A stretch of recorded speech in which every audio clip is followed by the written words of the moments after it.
That was insane. That was insane.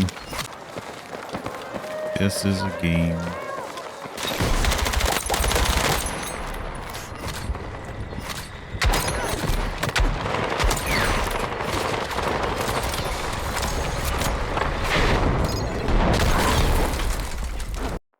Hey guys, it's Kachow. With Battlefield 6 releasing in less than 2 months, I want to give my final thoughts and feedback on the beta.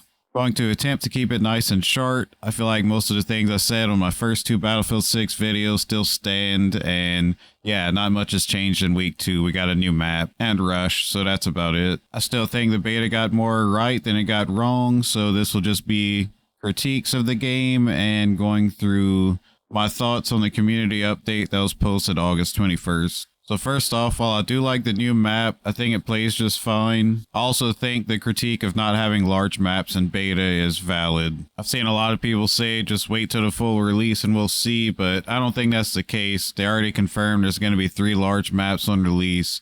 One of them, if I remember correctly, is Liberation Peak, and I can't think of a single soul who really likes that map. Another map confirmed is Operation Firestorm, which I'm sure everyone loves, and I don't think they can mess that up. But it's not exactly reassuring that the core Battlefield fan base will get what they want on launch. But Operation Firestorm and the third large map, Merak Valley, will both be in an upcoming Battlefield's lab testing, so we'll see how that goes. Personally, the only map that bothers me at the moment is Liberation Peak. The map just doesn't play well, and while it's not the only offender, it definitely seems like the worst offender for rush and breakthrough. You'll see towards the end of the game that I and the other player in this tank, even though we made a clear and easy path to take the objectives, our team just sat back with snipers. This isn't a rare occurrence either. Out of playing rush and breakthrough for 6 hours straight, most games were lopsided, like 8 times out of 10 at worst, 9 times out of 10 more realistically. There is always the chance that people just learn the maps over time, and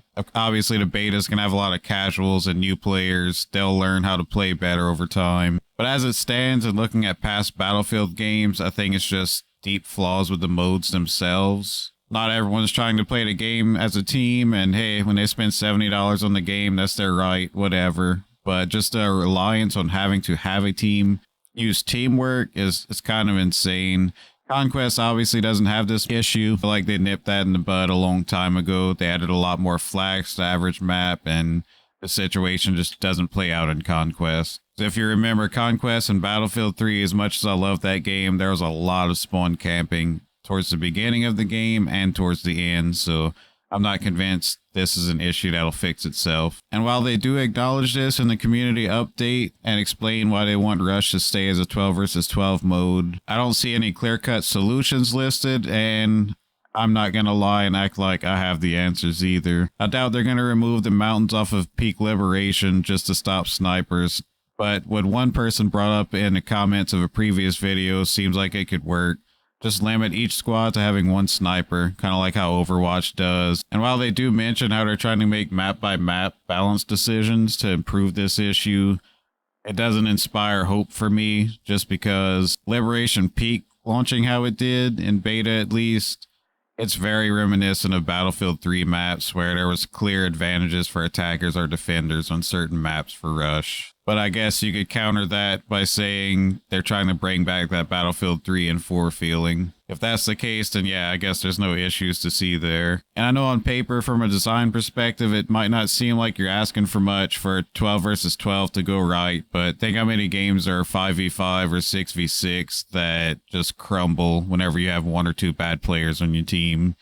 So imagine you have more like half of your team just isn't cooperating. And no, losing isn't the issue. It's not like I expect to win every game. It just feels extraordinarily bad whenever you're losing in rush and breakthrough on this game, like many Battlefields, honestly. Okay, next I want to talk about TTK, weapons, and movement, and you'll understand in a little while why I'm grouping them all together. So off the bat, I didn't feel like TTK was an issue. It felt fine to me. If anything, it's just hard to say for sure with the hit registry issues, which I'm sure is just a beta issue. I doubt it'll be in the full game. But we do know for a fact now that Battlefield 6 movement is the slowest out of any modern Battlefield game, which is cool. I like what they're going for, but you could really feel it. It's hard to run away from a gunfight.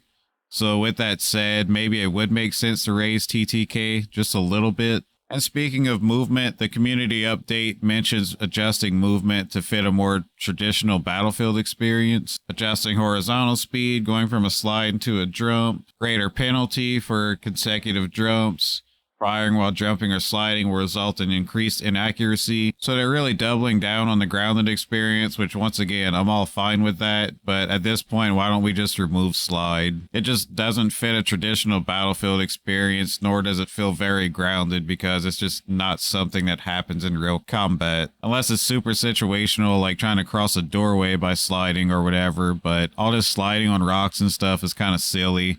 It doesn't bother me, but it also doesn't fit, so I don't think it would be insane to just remove sliding at this point. Most of my friends can agree sliding felt pretty useless in a combat situation in this game anyways. It's nothing like sliding in Call of Duty. Like, I don't mean to be a dick, but if you're dunking on people by sliding in Battlefield, that's the other player's issue. That's not really you, like, getting over on them.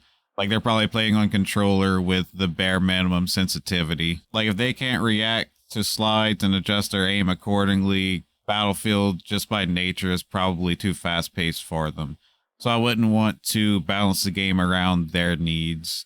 Once again, sliding in the game doesn't bother me. It's not Beavis and Butthead, but it's not traditional to Battlefield. It's not very grounded, and it's borderline useless for gunfights in this game. Let's just be honest. You could actually argue that bunny hopping, on the other hand, is traditional Battlefield, depending on how far back you want to go. But I'm all fine with them nerfing that, even though it didn't feel strong in the beta to me either. You kind of have to cater to the lowest casual player whenever you're trying to reach 100 million players. So anyways, hit registry might very well just be a connection issue, like some people have said. Makes me think back to Battlefield 3, where if you had a bad connection, you would kind of just freeze in place. You couldn't shoot anybody, but you could still get killed.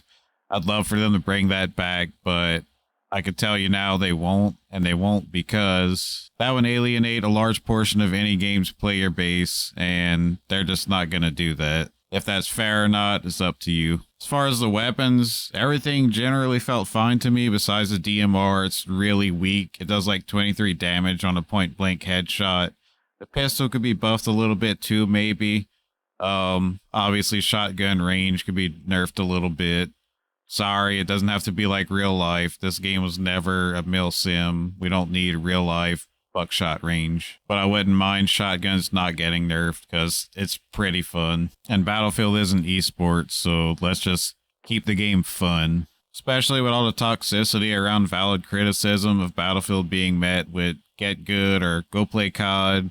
I really feel the need to say Battlefield isn't an esports title, and that's alright. It gives them more liberty to make a game that's just fun to play, like a lot of games just seem to miss these days.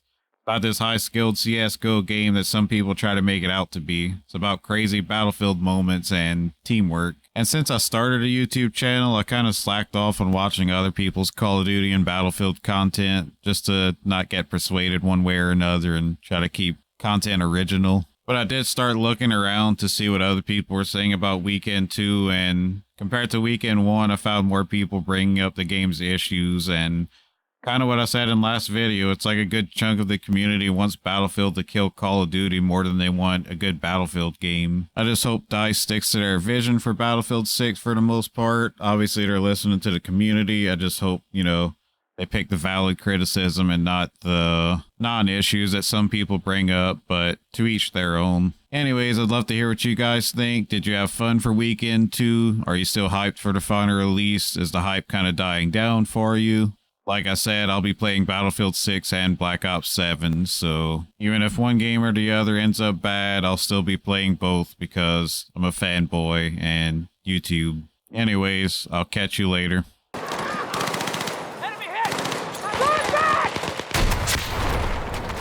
Bam. Oh my god, you saw all them? The enemy has taken out objective Bravo. That was sick. That's it, I'm pre-ordering. Wait, it ate my RPG, I'm canceling my pre-order.